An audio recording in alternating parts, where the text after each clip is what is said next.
Hello, everyone. Austin with the Limestone Library here, and welcome back to another Chess Club video. In the past, I had talked about tactical patterns in chess and how important they were, and I want to use today's video to just sort of re-highlight the importance of tactical patterns and to also go over one of the most basic tactical patterns and probably the most common one that you're going to see in your games almost regardless of what level of chess you're playing at. It really is an essential pattern. So what I want to do first is I want to just quickly highlight once again when you get to the home page of Lichess and you want to practice some chess, you want to learn chess, go to the Learn tab and over to the Practice section.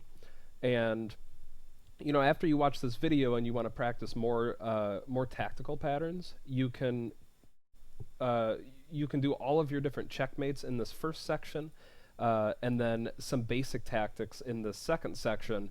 And then once you have sort of had enough of that and you feel like you want to move on, it's very limited here with the intermediate tactics, and there are no advanced tactics, but they are still very useful. And I would really focus on the checkmates and the basic tactics for this practice section. Lichess does a really good job of showing you these things. So we're taking this lesson to highlight the importance of tactical patterns because patterns in chess, they're just so incredibly important.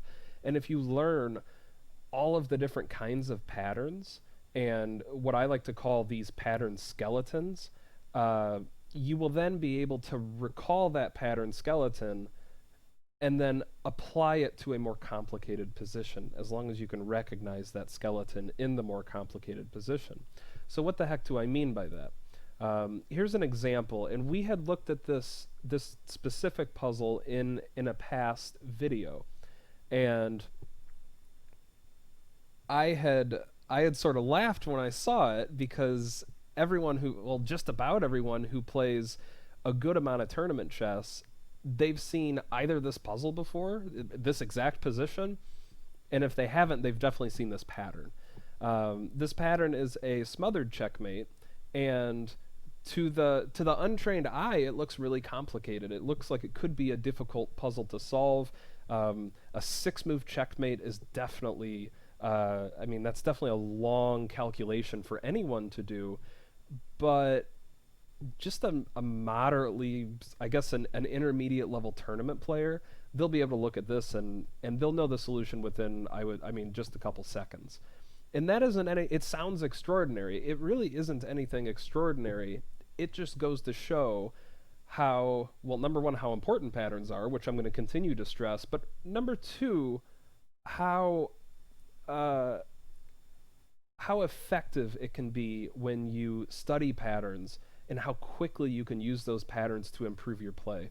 So the solution to this, you can certainly go through a very effective tactical thinking process where you see that, okay, the king is weak, there's an X-ray here, the queen is undefended, this rook is undefended. You can go through and you can dissect every single one of black's weaknesses.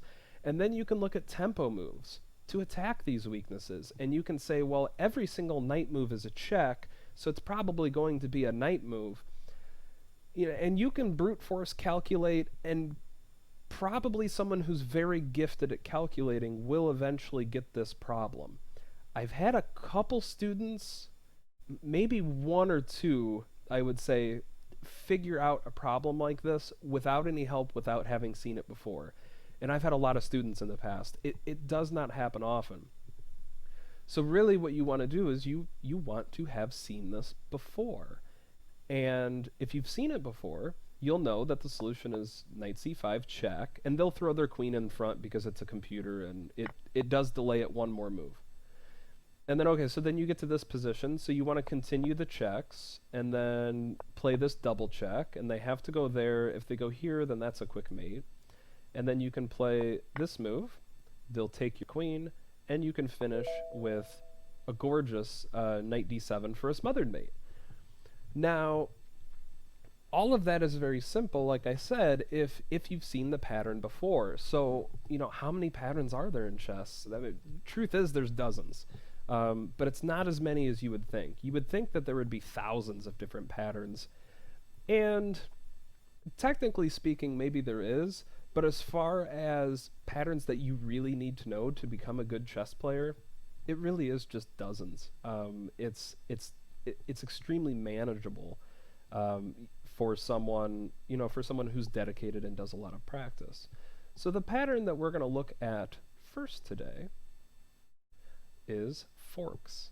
And forks, the technical definition of a fork is when one of your pieces attacks two of your opponent's pieces, or the other way around, if you're on the wrong side of it, of course.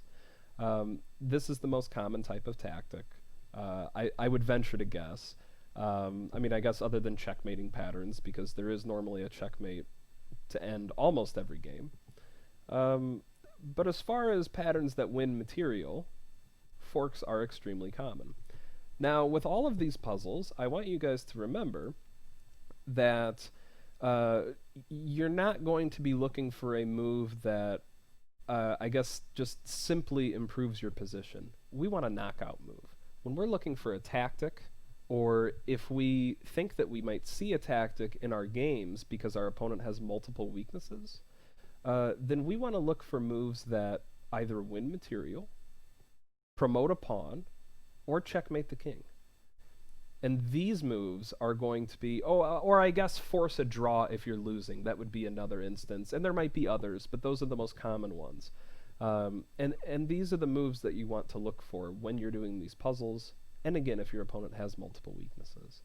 So this first puzzle, white plays the move bishop to f1, and we have black to move, and to try to find a fork that essentially wins the game. Go ahead and pause your video, and then we'll go over it. Okay, so we started with a bit of a warm-up here because we do get to much harder problems later on. The first thing that you want to do is, well, you'll do it automatically.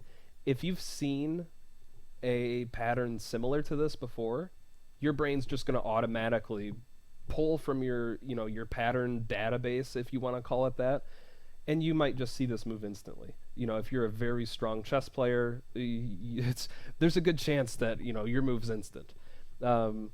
If you haven't seen it before, which that's I think who this video is tailored to, then you want to look at a few things. The very first thing that you want to do in any position, you want to look at your opponent's move, which is bishop f1. Figure out what it does. After you do that, you want to try to remember what your plan was on the previous move. And, well, we didn't have a previous move, so that's not really going to apply today.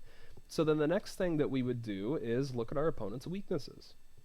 And, well, we start with the king. We start with the most important piece, and this king is absolutely weak. It has extremely diminished pawn cover.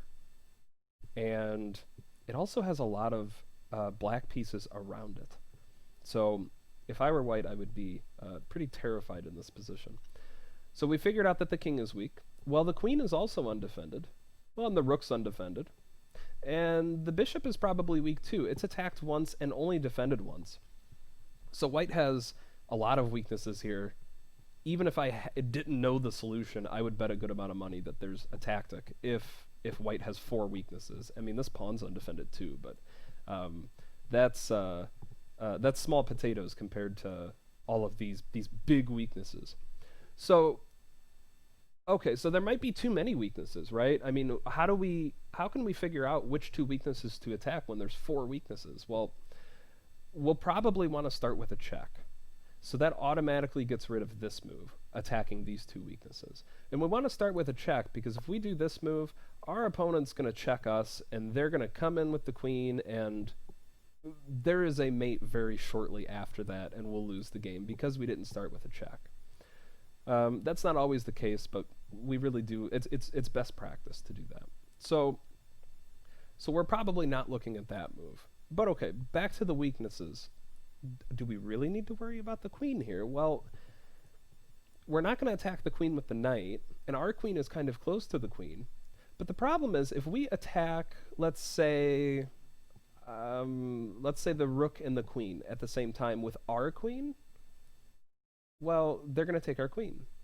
Because in chess, when you attack a queen with a queen, your opponent's queen is going to take your queen, right?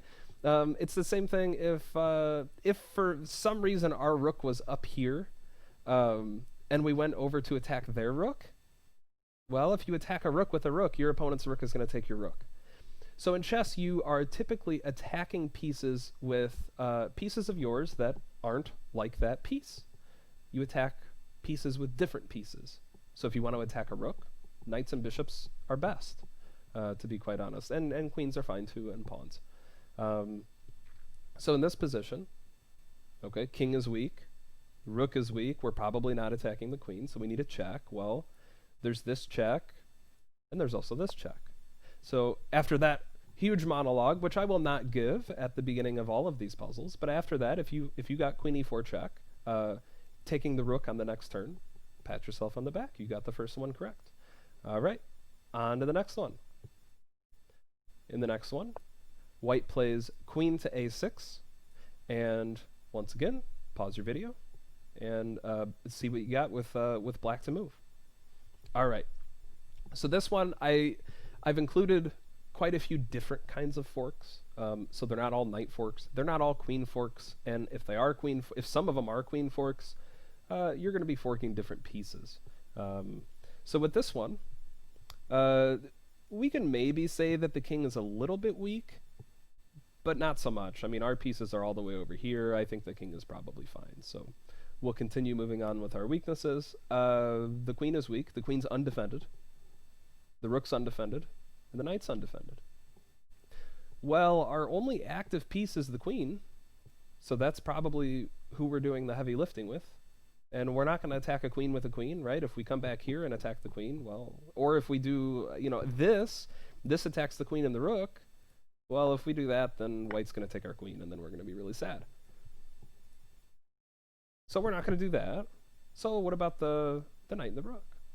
Well, if you said queen to b3, you would be correct.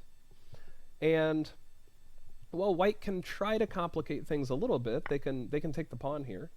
And they can say, well, okay, if you take my rook, then I'll take your rook. Well, not so fast. When we take their rook, it's with check. And then we can save our rook on the next move. So black pretty easily wins that position up the rook. As long as they're playing, mostly sensible moves and not making any catastrophic mistakes, which is good enough to assume. All right, next one. Oh, don't look at that.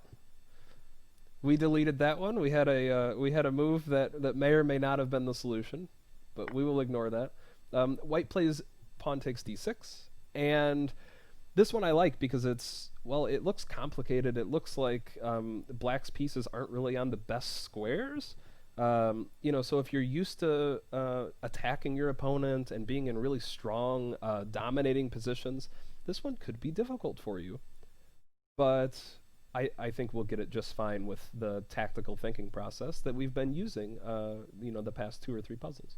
So go ahead and pause your video, and let's see what you got. All right. So with this one, yeah, like I said, black kind of looks a little bit miserable. Looks like white's in the driver's seat. However, if we can say that the king is weak here because there's no pawn cover, that f pawn is just totally gone. So the king is slightly weak. All right, any other weaknesses? Well, this knight is undefended. So which one of our pieces, given the movement of the pieces, which one of our pieces would most likely be able to attack both of those at the same time? Well, it's got to be the queen. You're certainly not going to do it with a rook. Your rooks are on the sidelines, we'll say. These two weaknesses are way too far away for a knight. They're on different colors, so a bishop won't work, so it has to be a queen. Anytime you have two weaknesses that are really far away on the board or not in a straight line, or just some sort of, there's some sort of oblong distance away from each other, your queen is going to be your best bet when you're forking these pieces. So if you said queen to b6 check, you would be correct. And they can actually, guard the knight and get out of check, it looks like kind of a silly move, but I've tricked, you know, a learning student on occasion with a move like this. Um, and it guards the knight and it blocks check. Well, we'll just take the knight. You know, we don't care too much about that move. You know, we'll win the knight just like that. This pawn move is fine as well, and now we're attacking two knights. So either one of those moves work, and there's other moves that work as well. So, you know, as long as you're winning material at the end of this, that's, you know, that's what we want to do. We want to win the piece and then try to win the game. All right, on to the next one. In this one, white plays queen to a4, and with black to move. Go ahead and pause your video and see if you can find it. All right, so here, this one we're going to talk about weaknesses in a little bit of a different way. Well, okay, so the king's not weak. We'll start with that. And white doesn't really have any pieces that are undefended. So does that mean that we just don't have anything? Well, it would be rare for that to be the case, because there are different ways that the pieces can be weak other than simply being undefended. Another way that they could be weak is if they didn't have very many squares to move to, and then you might be able to trap those pieces. Unfortunately, that's not the case here. But another characteristic that could make your opponent's pieces weak are if they are on the 4th or the 5th rank. So why might that be? Well, the 4th and the 5th rank, aside from being near the center of the board and I would just say a popular spot for a lot of fireworks to happen, the 4th and the 5th rank are also extremely common ranks for pawns to be on, because they can quickly get to those ranks just in one move. So okay, how does that apply here? Well, the knight here and the queen are both on the 4th rank. Well, white's 4th rank, black's 5th, and they're close enough to each other that we can fork them with a pawn. b5, if you said b5, you're absolutely correct. Now this one is not so simple though, because white can move the knight here and attack your queen. So pause your video again and see if you can figure out a way to kind of wiggle out of this and win material. All right. There's actually two good moves here. If you said taking the queen and then knight takes queen and then bishop e2, congrats. That's the second best reply, and you know it's very effective because the queens came off the board and you'll win a rook for a bishop. So you give up your bishop and you get a rook for it. Being up in exchange is a solid advantage. However, we do have something quite a bit better. If you said queen takes f1, looks like a spectacular move. You would be, I guess, doubly correct. That is the best move by far, because it just wins a whole rook. You win the rook with check. It looks like we're giving away our queen, but after they take back, well, we get their queen.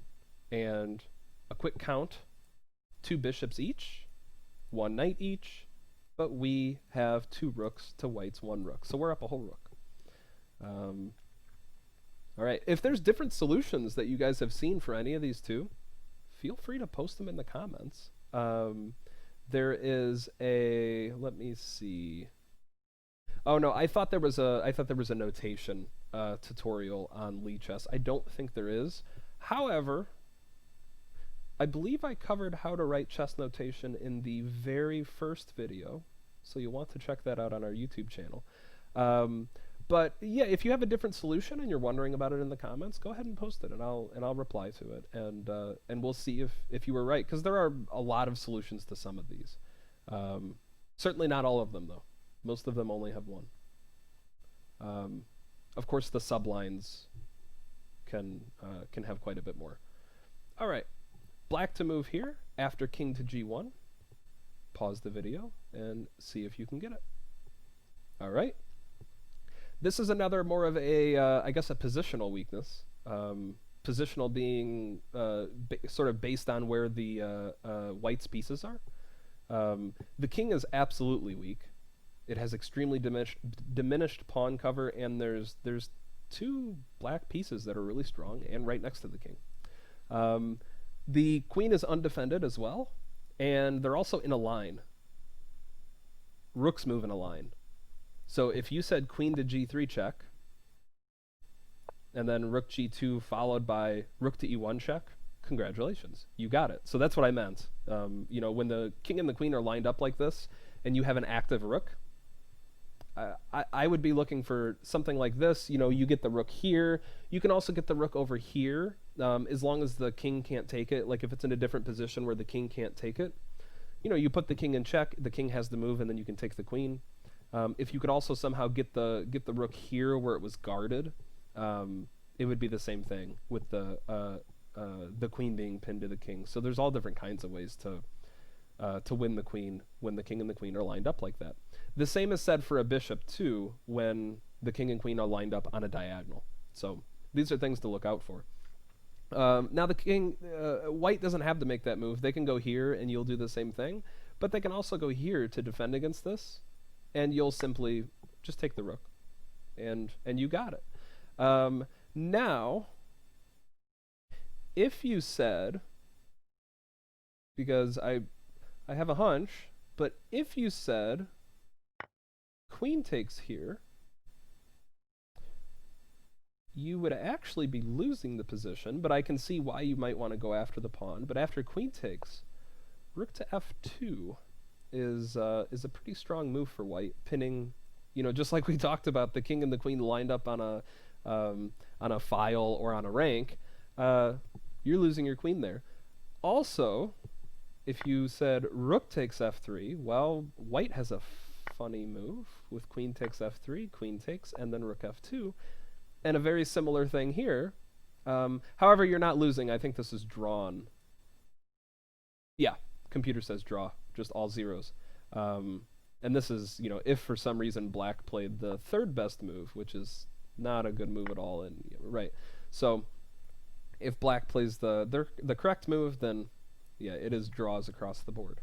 So, oop, don't delete that. We'll delete that one so that we can clear that up. All right, on to the next one. And just 3 more left here. All right. So this one, I would say, is probably the hardest one so far. It's definitely going to take some creativity. And if you've completed all of the, let me just pull it back up real quick. If you've completed all of the checkmating patterns here, I think you'll have a lot easier time with this puzzle. It is harder than the other ones. So black plays queen takes d3, and white to move. Pause your video and see what you get. Okay. So the weaknesses here are not so obvious. The glaring one is the queen. She's undefended. She's in our territory. We should be able to attack the queen. That much is clear. What else is weak? Well, I would point to this pawn, not as a weakness, but as a strength for us. This pawn being here means that there's no knight on f6. There's no knight on that classical defensive square for the black king. Instead, that knight's on e8. So not so good. Well, with the knight not there, it does make this f-pawn a little bit weaker, but more, you know, because the rook has easier access to it without the knight blocking it. But more importantly, the knight's not guarding h7. We're attacking h7, and it's guarded by the king. It's guarded by the queen too, but the queen's a weakness, and we have a light-squared bishop. So where am I getting at? Well, the queen's weak and the king's weak. The correct move is bishop to d3. d3. Bishop to e4 to attack the queen on d3 and the pawn on h7. But more importantly, the king. When you're trying to attack a king, trying to figure out if the king is weak, you really want to look for the squares around the king, because that's what you have to control, you know, rather than just the square that the king is on. So after this move, there's a pretty large number of moves that black can play. But I want to look at 2. I want to look at this one and this one. And I'm going to use the engine to help with one of them, but or maybe both of them. If queen d2 here, if you continued your attack with bishop takes h7, let's actually play this out. King here, and then queen to h3, that would just be, I would say, the maximum amount of points for this puzzle, if we were giving away points. Um, Now I say that because there's, once you get into the sublines, there are multiple solutions for this one. So let me just show. Bishop takes h7 is the clear front runner, but after this, you've got quite a few moves that you can play. In my opinion, queen h3 is the simplest. There's also one that you can play bishop to g6, and it might look funny, but black can't really take that bishop because rook takes f8 is pretty damaging to their position, right? So and after bishop to g6, you're playing queen h3 next and coming in for a mate. So there's quite a lot of moves here. Bishop b1, bishop e4, pretty much any bishop move is going to work, other than, I guess, d3. I wouldn't do that. Although you might still be winning. Yeah, you're still winning. I wouldn't play it, but you're still winning, which is, it goes to show how bad black's position is here. Let's see what else. With the other move, but this is a very important pattern. Get rid of the h pawn, force the king onto the h file, and then attack on that newly opened h file. That, in conjunction with this knight, is a very powerful attack. If you thought queen h4, this still works, but it hangs the e pawn and makes things a little bit more complicated. So we'll try to avoid that. The other defensive move for black might be queen to d8. You'll do the same thing. Bishop takes h7 check here, and then here it gets complicated. If it were me, to be quite honest, I would probably still play this queen h4 move, and then there's a few pieces. We're going to lose a couple pieces for the queen, but if you saw this and then saw the the ensuing attack here, I would say that's very impressive, because you're not winning the queen like you are in the queen h4 move that I did, but after rook a to f1, the computer doesn't lie. You have an extremely dominating position, and you'll be mating very shortly. So that one would be a very effective solution. All right, just a couple more here. And with this one, black plays king to h7, and pause your video, see if you can get it. All right, so this one, once again, is a sort of a positional weakness. Black's king is somewhat weak. That's about it. Sorry, that's the knight's a little bit weak too. There are 3 attackers and only 2 defenders, so that should start to clue you in. And I've seen a lot of people, just go for this and just try to win the pawn, try to win this pawn next, and that's okay.